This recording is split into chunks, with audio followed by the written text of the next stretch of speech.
ఒకప్పుడు ఉమ్మడి మహబూబ్ నగర్ జిల్లాకు చెందిన కొడంగల్ నియోజకవర్గం ప్రస్తుతం 2 జిల్లాల పరిధిలో విస్తరించింది. ఒక జిల్లాలో 4 మండలాలు, అది వికారాబాద్. రెండవ జిల్లా నారాయణపేట. వికారాబాద్లో 4 మండలాలు, నారాయణపేటలో మరో 4 మండలాలు. వికారాబాద్లో ఉన్న మండలాలు కొడంగల్, దౌలతాబాద్, భూమరాజ్పేట, దుగ్గ్యాల. ఇక నారాయణపేట జిల్లా పరిధిలో ఉన్న మండలాలు కోస్గి, మద్దూరు, గుండుమాల్, కొత్తపల్లి. పాలమూరు జిల్లా అంటేనే మహబూబ్నగర్ జిల్లా అంటే కరువు జిల్లాగా పేరు పొందింది. ఇక దాంట్లో కూడా ఆ జిల్లాలో కూడా కొడంగల్ అత్యంత వెనుకబడిన ప్రాంతం. ఇది కర్ణాటక రాష్ట్రానికి సరిహద్దుగా ఉండే నియోజకవర్గం. ఇక్కడ ఈ నియోజకవర్గంలో 2,16,000 ఓట్లు ఉన్నాయి. దాంట్లో అత్యధికంగా ఎస్సీ సామాజిక వర్గానికి చెందిన వారు 23%. దీంట్లో విశేషం ఏంటంటే 23%లో కూడా మాదిగలు అధికంగా ఉంటారు. తెలంగాణ రాష్ట్రంలో తెలుగుదేశం ప్రభుత్వ హయాంలో ఏబిసిడి వర్గీకరణ వల్ల మాదిగలు లబ్ధి పొందారు. అప్పటి నుంచి కూడా మాకు వర్గీకరణ చేయండి మాదిగలను అని చెప్పి వాళ్ళు ఉద్యమం చేస్తున్నారు. ప్రస్తుత బీఆర్ఎస్ ప్రభుత్వం, తెలంగాణ ప్రభుత్వం ఏబిసిడి వర్గీకరణ చేయటానికి అనుకూల ధోరణిగా లేదు. ఇదిలా ఉంటే 2018 తర్వాత మంత్రివర్గంలో ఒకే ఒక దళితుడు ఉన్నాడు, కొప్పుల ఈశ్వర్. అది కూడా ఆయన మాల సామాజిక వర్గానికి చెందినవాడు. మా సామాజిక వర్గానికి చెందిన మాదిగలకు ప్రాతినిధ్యం లేదని చెప్పి మాదిగ సామాజిక వర్గం వారు తెలంగాణలో అన్ని చోట్ల గుర్రుగా ఉన్నారు. అటువంటిప్పుడు ఇక్కడ ఈ 23%లో మాదిగ సామాజిక వర్గం బీఆర్ఎస్ని వ్యతిరేకించే అవకాశాలు కనపడుతున్నాయి. ముదిరాజ్ సామాజిక వర్గం, బీసీలు, ఇక్కడ ప్రభావితం చేసే కులాలు బీసీ కులాలు. ముదిరాజ్ సామాజిక వర్గం 29% ఉన్నారు. గత ఎన్నికల్లో 2018 ఎన్నికల్లో ఈటెల రాజేందర్ టీఆర్ఎస్ పార్టీలో ఉన్నాడు. తదుపరి ఆయనకు జరిగిన అవమానాలు, బహిష్కరణ, బర్తరఫ్, ప్రస్తుతం ఈటెల రాజేందర్ భారతీయ జనతా పార్టీలో ఉండటం వల్ల తెలంగాణలో ఉండే ముదిరాజు ఓటర్లు అందరూ కూడా ఈటెల రాజేందర్ ఆయన బీజేపీలో ఉన్నాడు కనుక భారతీయ జనతా పార్టీకి మద్దతు ఇచ్చే అవకాశాలు ఎక్కువగా కనపడుతున్నాయి. ఎస్టీ సామాజిక వర్గం కూడా గణనీయంగా ఉంది, 15% ఉంది. రెడ్డి సామాజిక వర్గం 12%, ముస్లింలు 12%, యాదవులు 10%. ఈ నియోజకవర్గంలో బీసీలే అభ్యర్థుల యొక్క భవితవ్యాన్ని తేల్చబోతున్నారు. 1952లో ఈ నియోజకవర్గం ఏర్పడింది. ఇప్పటివరకు 16 సార్లు ఎన్నికలు జరిగినా ఎక్కువ సార్లు రెడ్డి సామాజిక వర్గానికి చెందిన వారే ఎమ్మెల్యేలుగా ప్రాతినిధ్యం వహించారు. రెడ్డి సామాజిక వర్గం 12% ఉన్నా, మేము బీసీలు అధికంగా ఉన్నా మాకు రాజ్యాధికారం రావటం లేదనే భావం బీసీ సామాజిక వర్గ ప్రజల్లో, ఓటర్లలో గూడు కట్టుకున్న అంశం. బీఆర్ఎస్ పార్టీ తరఫున పట్నం నరేందర్ రెడ్డి 2018లో విజయం సాధించిన తర్వాత మళ్ళీ రెండవసారి అదే నియోజకవర్గం నుంచి పోటీ చేయడానికి రంగం సిద్ధం చేసుకుంటున్నాడు. పట్నం నరేందర్ రెడ్డి ప్రస్తుత మంత్రి పట్నం మహేందర్ రెడ్డి సోదరుడు. ఈయన ఎమ్మెల్సీగా తెలుగుదేశం ప్రభుత్వ హయాంలో శాసనమండలి సభ్యత్వానికి పోటీ చేసి గెలిచి ఆ విధంగా శాసనమండలిలో ప్రవేశించి తదుపరి టీఆర్ఎస్ పార్టీ కార్యదర్శిగా పనిచేసి మొట్టమొదటిసారి శాసనసభకు 2018లో ఆయన రంగప్రవేశం చేయటం జరిగింది. ఈయన వ్యవసాయ పట్టభద్రుడు. పట్నం నరేందర్ రెడ్డి 2018లో పోటీ చేసినప్పుడు ఈయనకి హరీష్ రావు, కేటీఆర్ అందరూ కూడా మద్దతు ఇచ్చి ఈ నియోజకవర్గాన్ని మేము దత్తత తీసుకుంటున్నామని కూడా చెప్పడం జరిగింది. ఆనాడు ఈయనకి ఈ నియోజకవర్గంలో రాజకీయ పితామహుడైన గురునాథ్ రెడ్డి కూడా 2018లో ఆయనకు మద్దతు ఇవ్వటం అనేది ఒక విశేషం. ఈ పట్నం నరేందర్ రెడ్డికి మరో కలిసి వచ్చే అంశం, వికారాబాదు జిల్లా పరిషత్ చైర్పర్సన్గా సునీత మహేందర్ రెడ్డి ఆమె ప్రాతినిధ్యం వహించటం వల్ల వికారాబాద్ జిల్లా పరిధిలో 4 మండలాలు ఉండటం, ఒక పక్క మంత్రి అండ, మరో పక్క పట్నం నరేందర్ రెడ్డి వదిన సునీత మహేందర్ రెడ్డి నుంచి కూడా మద్దతు లభించటం అనేది విశేషం. కాంగ్రెస్ పార్టీ తరఫున ప్రస్తుత పిసిసి అధ్యక్షుడు రేవంత్ రెడ్డి అక్కడి నుంచి పోటీ చేయబోతున్నాడు. రేవంత్ రెడ్డి ఒకానొక దశలో కొడంగల్ నియోజకవర్గానికి కాస్త దూరంగా ఉండి మల్కాజ్గిరి ఎంపీ అయిన తర్వాత ఎక్కువ సమయం కేటాయించలేకపోతున్నాం, ఏదో తమ్ముడిని తిరుపతి రెడ్డిని అడ్డం పెట్టుకుని చేస్తున్నాం, ప్రజలు కొంచెం గుర్రుగా ఉన్నారని తెలిసి అక్కడ పోటీ చేయటం కంటే కూడా ఎల్బీ నగర్ ఉప్పల్లో పోటీ చేస్తే బాగుంటుంది అనే ఆలోచనకు వచ్చిన ఇంకొక ఆలోచన ఆయనకు వచ్చింది, 2 చోట్ల పోటీ చేస్తామని. కొడంగల్, హైదరాబాదు, ఎల్బీ నగర్ కానీ ఉప్పల్ కానీ హైకమాండ్ ఒప్పుకోలే. మేము ఎవరిని 2 చోట్ల పోటీ చేయడానికి అంగీకరించం, ఎవరైనా ఒక చోటే. మీరు కొడంగల్లో పోటీ చేయకుండా నగరానికి వస్తే కొడంగల్ నుంచి పారిపోయాడు రేవంత్ రెడ్డి, భయపడ్డాడనే సంకేతాలు వెళ్తాయని ఒప్పించి చివరికి ఉప్పలు, ఎల్బీ నగర్ విరమించుకుని కొడంగల్లోనే పోటీ చేయడానికి స్థిరపడ్డాడు. రేవంత్ రెడ్డి ఆయన మొట్టమొదటిగా 2006 సంవత్సరంలో మిడ్జిల్ మండలం నుంచి ఇండిపెండెంట్గా జడ్పీటీసీగా పోటీ చేశాడు, గెలిచాడు, ఇండిపెండెంట్గా గెలిచాడు. తర్వాత 2007లో మహబూబ్ నగర్ జిల్లా స్థానిక సంస్థల శాసన మండలి సభ్యుడిగా ఇండిపెండెంట్గా 2007లో గెలిచాడు. ఈయన జడ్పీటీసీ చరిత్ర, ఎమ్మెల్సీ చరిత్ర చూసిన తర్వాత 2009లో చంద్రబాబు నాయుడు కొడంగల్ నుంచి ఎమ్మెల్యే సీట్ ఇవ్వటం జరిగింది. 2009లో విజయం సాధించాడు, 2014లో విజయం సాధించాడు. కానీ 2018 వచ్చేసరికి పట్నం నరేందర్ రెడ్డి చేతిలో ఓటమి చెందడం జరిగింది. దానికి కారణం ఈ రేవంత్ రెడ్డి కొన్ని వివాదాల్లో చిక్కున్నాడు. Chandrababu Naidu MLC Stephenson MLA కొనుగోలు కేసు, స్టీఫెన్సన్ కొనుగోలు చేయటం, దాంట్లో 50 లక్షలు రేవంత్ రెడ్డి ద్వారా అందించటం లాంటి ఓటుకు నోటు కేసులో రేవంత్ రెడ్డి ఆ ఇరుక్కుని ఆయనపై కేసు నమోదవటం, తదుపరి ఆయన ఒక 4 రోజులు జైల్లో ఉండటం, కేసీఆర్ కుటుంబాన్ని వ్యక్తిగత దూషణలకు దిగుతున్నాడని ఒక అక్కస్తో కేసీఆర్ పట్టుదల బట్టి ఎట్లయినా ఆయన ఓడించాలని చెప్పి ఒక దృఢ సంకల్పంతో 2018లో కేసీఆర్ ఆయన కృతకృత్యుడయ్యాడు. ఈ రేవంత్ రెడ్డి 2018లో ఓటమి చెందిన తర్వాత మల్కాజ్గిరి లోక్సభకు పోటీ చేశాడు. మల్కాజ్గిరి లోక్సభలో కూడా గొప్ప విజయం సాధించలా. అక్కడ ప్రస్తుత మంత్రి మల్లారెడ్డి అల్లుడు మరి రాజశేఖర్ రెడ్డికి ఈయనకి మధ్యలో హోరాహోరీ పోటీ జరిగింది. దాంట్లో మల్కాజ్గిరిలో అది దేశంలోనే అతిపెద్ద లోక్సభ నియోజకవర్గం, దాంట్లో కేవలం బొటాబొటి విజయం, కేవలం 10,000 ఓట్లతో మాత్రమే గెలవటం జరిగింది. తదుపరి గ్రేటర్ హైదరాబాద్ ఎన్నికల్లో సొంత మల్కాజ్గిరి పార్లమెంటు పరిధిలో ఉన్న అనేక డివిజన్లో ఓటమి చెంది చివరికి గ్రేటర్ హైదరాబాదులో కాంగ్రెస్ పార్టీ పరిస్థితి కేవలం 2 డివిజన్లకే పరిమితమైంది.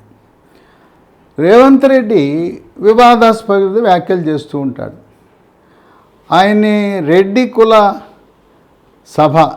కుల సంఘ సభ జరిగినప్పుడు ఆహ్వానించారు.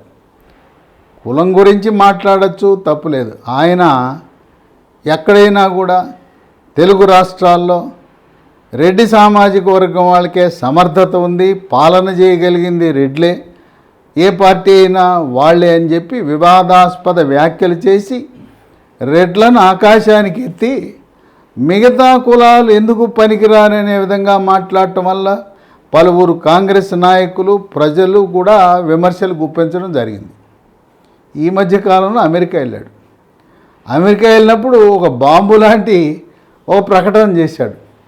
తెలంగాణ రాష్ట్రంలో కేసీఆర్ ఏమో నేను 24 గంటలు ఉచిత కరెంటు రైతులకు ఇస్తానని చెప్పి డప్పు కొట్టుకుంటుంటే, ఈయన అసలు 24 గంటలు అనవసరం, 3 గంటలు చాలు, మేము అధికారంలోకి వస్తే 3 గంటలు ఇస్తామని చెప్పి ఆయన చెప్పటం పెద్ద వివాదాన్ని రేపింది. ఆ విధంగా కాంగ్రెస్ పార్టీలో విమర్శలు, రైతుల నుంచి కూడా తీవ్రంగా విమర్శలు ఎదుర్కోవటం అనేది రేవంత్ రెడ్డి చవిచూశాడు. ఇక ఆయన కలిసి వచ్చిన మండలం అది బ్రోమస్పేట. అక్కడ కూడా మదనపల్లి. ఏది చేసినా ఆనాడు డాక్టర్ వైఎస్ రాజశేఖర రెడ్డి చేవెళ్లలో ఎలా ప్రారంభించాడో ఈయన బ్రోమస్పేటలో మదనపల్లి అనే గ్రామంలో ప్రచారం ప్రారంభమైన అక్కడే హాత్ సే హాత్ జోడో అనే కార్యక్రమం ఈ మధ్యకాలంలో నిర్వహించినా కూడా బ్రోమస్పేటలోనే ప్రారంభించడం అనేది విశేషం. ఆ విధంగా రేవంత్ రెడ్డి పట్నం నరేందర్ రెడ్డి మధ్యలో హోరాహోరీ నువ్వా నేనా మంచి సస్పెన్స్ జరిగే విషయంగా ఈరోజు ఉంది. ఇక బీజేపీ తరపున నామాజీ నాగూరావు, ఆయన గతంలో పోటీ చేశాడు, ఇంకా ఈ అభ్యర్థిత్వం ఖరారు కాలేదు. బీజేపీ వాళ్ళు ప్రధానమంత్రి మోదీ ఆయన చేస్తున్న అభివృద్ధి కార్యక్రమాలు, తెలంగాణ రైతులకి పసుపు బోర్డు ఇవ్వటం, అలాగే సమ్మక్క సారక్క పేరిట ములుగులో 900 కోట్లతో గిరిజన యూనివర్సిటీ, ఈ కేంద్ర ప్రభుత్వ పథకాలను ప్రచారం చేస్తూ, అట్లాగే సంవత్సరానికి 6,000 రైతులకు వాళ్ళ ఖాతాల్లో వేయటం, ఇలాంటి అనేకమైన కేంద్ర ప్రభుత్వ కార్యక్రమాలను ప్రచారం చేసుకుంటూ మోడీ హవా. మరొకటి ముదిరాజు సామాజిక వర్గం ఈటెల రాజేందర్ను బట్టి ఈసారి తెలంగాణ రాష్ట్రంలో ఉండే ముదిరాజులందరూ కూడా ఈటెల రాజేందర్ వెనక నడిచే అవకాశం కనపడుతోంది. మరొక అంశం, మరి కేసీఆర్ అనేవాడు రాజకీయ మేధావి ఉండి 55 లక్షల ఓటర్లున్న ముదిరాజు సామాజిక వర్గానికి బీఆర్ఎస్ పార్టీ తరపున ఒక్క సీటు కూడా కేటాయించడం. ఆ విధంగా ముదిరాజు సామాజిక వర్గం మీకు మేం కనపడటం లేదా, మా ప్రతాపం చూపిస్తాం, మాకు ఒక్క సీటు కూడా బీఆర్ఎస్ పార్టీ తరపున కేటాయించలేదని వాళ్ళ ఆగ్రహావేశాలతో ఉన్న తరుణంలో గంపగుత్తగా తెలంగాణ రాష్ట్రంలో అన్ని నియోజకవర్గాలలో ముదిరాజు సామాజిక వర్గం అభ్యర్థి ఎవరైనా కమలం పార్టీకి ఈటెల రాజేందర్ని బట్టి ఓటు వేస్తారనే ఊహాగానాలు విస్తృతంగా ప్రచారంలో ఉన్నాయి. ఇక్కడ ఒక కీలకమైన వ్యక్తి, సీనియర్ నాయకుడు, భీష్ముడు లాంటివాడు గురునాథ్ రెడ్డి. ఈ గురునాథ్ రెడ్డి 5 సార్లు ఎమ్మెల్యేగా గెలిచాడు ఈ నియోజకవర్గం నుంచి. 78, 83, 89, 99, 2004. ప్రస్తుతం వయోభారం వల్ల ఆయన అంత చురుకుగా తిరగలేకపోతున్నాడు. గురునాథ్ రెడ్డి మొదట్లో ఈ నియోజకవర్గం కొడంగల్, కాంగ్రెస్ పార్టీకి కంచుకోట. తెలుగుదేశం పార్టీ ఆవిర్భావం తరువాత తెలుగుదేశం హవా కొనసాగింది. 2018లో మొట్టమొదటిసారిగా ఈ బీఆర్ఎస్ పార్టీ, టీఆర్ఎస్ పార్టీ అక్కడ జెండా ఎగిరింది. అప్పటి వరకు రేవంత్ రెడ్డి పోటీ చేసినప్పుడు 2009లో, 2014లో కూడా తెలుగుదేశం పార్టీ తరపునే అక్కడ రేవంత్ రెడ్డి విజయం సాధించడం జరిగింది. ఇక్కడ ఈ మధ్యకాలంలో గురునాథరెడ్డి ఆయన 2014లో కాంగ్రెస్ పార్టీ టికెట్ ఆశించాడు. 2014లో ఆయనకి కాంగ్రెస్ పార్టీ టికెట్ ఇవ్వాల. టికెట్ ఇవ్వకపోతే ఆయన బీఆర్ఎస్ పార్టీలో చేరాడు. బీఆర్ఎస్ పార్టీలో చేరి టీఆర్ఎస్ పార్టీ తరఫున ఎమ్మెల్యే అభ్యర్థిగా పోటీ చేసి రేవంత్ రెడ్డి చేతిలో ఓడిపోయాడు. ఇక 2014 నుంచి బీఆర్ఎస్ పార్టీలో కొనసాగి 2018లో కూడా పట్నం నరేందర్ రెడ్డికి మద్దతు ఇచ్చాడు.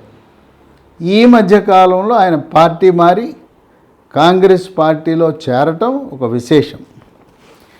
ఇక పట్నం నరేందర్ రెడ్డికి కొన్ని అనుకూల అంశాలు ఉన్నాయి, కొన్ని ప్రతికూల అంశాలు కూడా ఉన్నాయి. ఈ అనుకూల అంశాలు మనం పరిశీలిస్తే మొట్టమొదటిది మంత్రి మహేందర్ రెడ్డి అన్న ఒక అండ. అప్పట్లో 2018 ఎన్నికల్లో మహేందర్ రెడ్డి తాండూరులో పోటీ చేయటం వల్ల తాండూరు చూసుకోవాలి, కొడంగల్ చూసుకోవాల్సిన పరిస్థితి ఉండేది. ఇప్పుడు ఎన్నికలకు 100 రోజుల ముందు పట్నం మహేందర్ రెడ్డికి మంత్రివర్గంలో స్థానం కల్పించి ఆయనకి ఇప్పుడు ఆయన భుజస్కంధాల మీద 3 బాధ్యతలు పెట్టాడు. నీ సొంత నియోజకవర్గం తాండూరు పైలట్ రోహిత్ రెడ్డిని గెలిపించడం, అది ఎలాగో నువ్వు చేయగలవు. రెండోది మళ్ళీ కొడంగల్లో నీ తమ్ముడు పట్నం నరేందర్ రెడ్డి గెలవాలి, ఎట్టి పరిస్థితుల్లో రేవంత్ రెడ్డి శాసనసభలో అడుగు పెట్టకూడదు అని చెప్పి కేసీఆర్ మహేందర్ రెడ్డికి హుకుం జారీ చేసి ఇది నీ యొక్క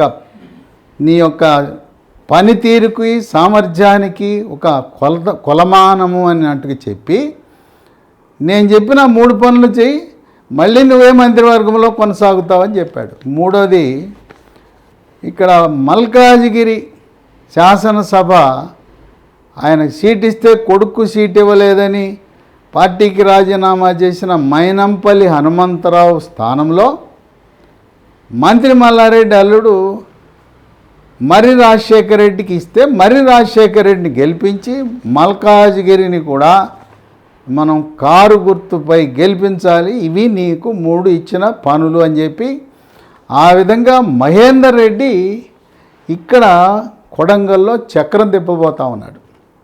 ఇక రెండోది వదిన, ఆమె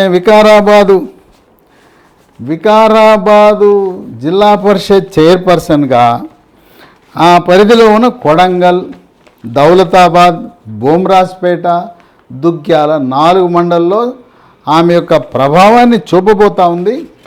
తద్వారా ఆ 4 మండలాల్లో బీఆర్ఎస్ పార్టీ ఆధిక్యం ఉండే అవకాశం కనపడుతూ ఉంది.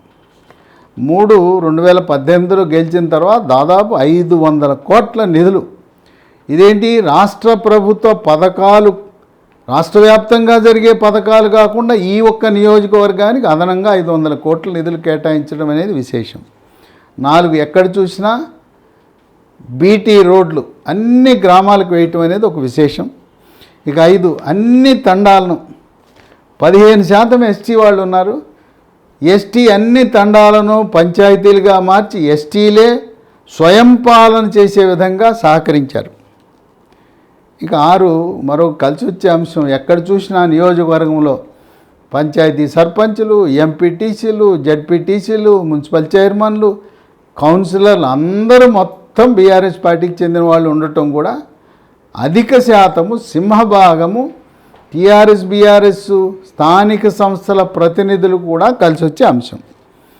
7 40 ఎకరాల్లో ఒక ఐటీ పార్కు నిర్మాణానికి ప్రతిపాదన, దానికి కేటీఆర్ అంగీకరించడం, అక్కడ ఉపాధి అవకాశాలు లేవు అనే ప్రాంతంలో ఒక ఐటీ పార్క్ ఏర్పాటు చేయటం అనేది ఒక విశేషం.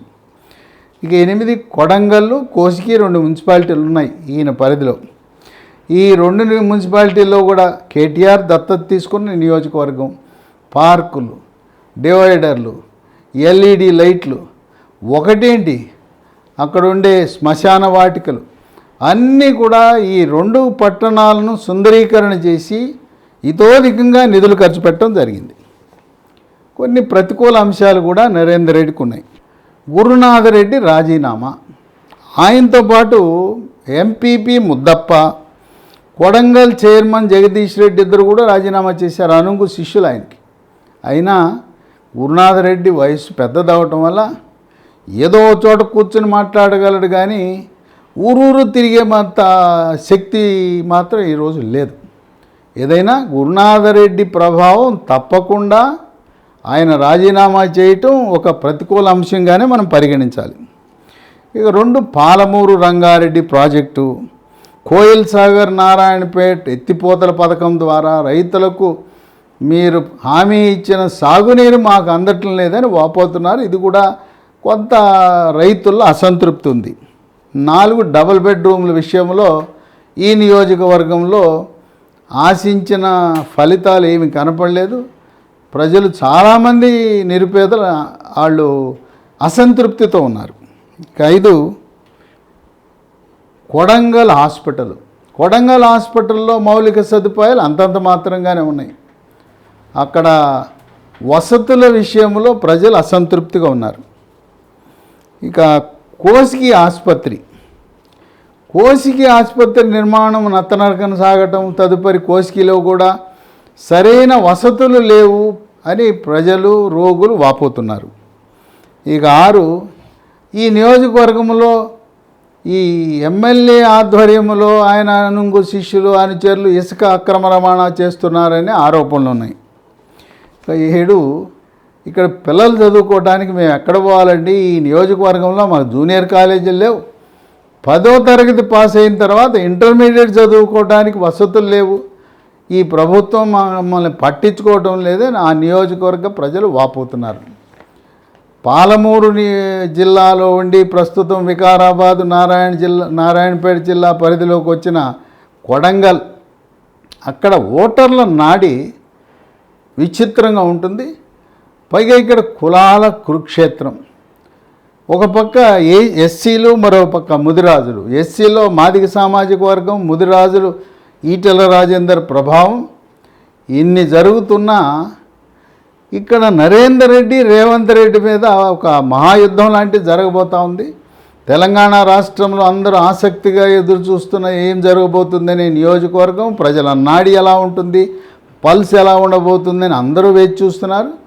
మేమేం తక్కువ తినలేదు. భారతీయ జనతా పార్టీ ప్రధానమంత్రి మోదీ చేస్తున్న మంచి కార్యక్రమాలు, ఆయన గ్రామాభివృద్ధికి కేటాయిస్తున్న నిధులు, పసుపు బోర్డు, అలాగే గిరిజన యూనివర్సిటీ లాంటి కార్యక్రమాలు, మాకు ఈటెల రాజేందర్ని బట్టి ముదిరాజు సామాజిక వర్గం 29% ఉన్నారు, వాళ్ళ మద్దతు మాకు లభించడం ద్వారా బీజేపీ కూడా అభ్యర్థితో సంబంధం లేకుండా కమలం గుర్తు గట్టి పోటీ ఇస్తుందని వాళ్ళు కూడా ఆశాభావం వ్యక్తపరుస్తున్న తరుణంలో అందరి కన్ను ఈ రేవంత్ రెడ్డి పోటీ చేయటం వల్ల ఏమవుతుందని కొడంగల్ ఓటర్ల నాడి ఎలా ఉండబోతుందని ఆసక్తిగా వేచి చూస్తున్నారు.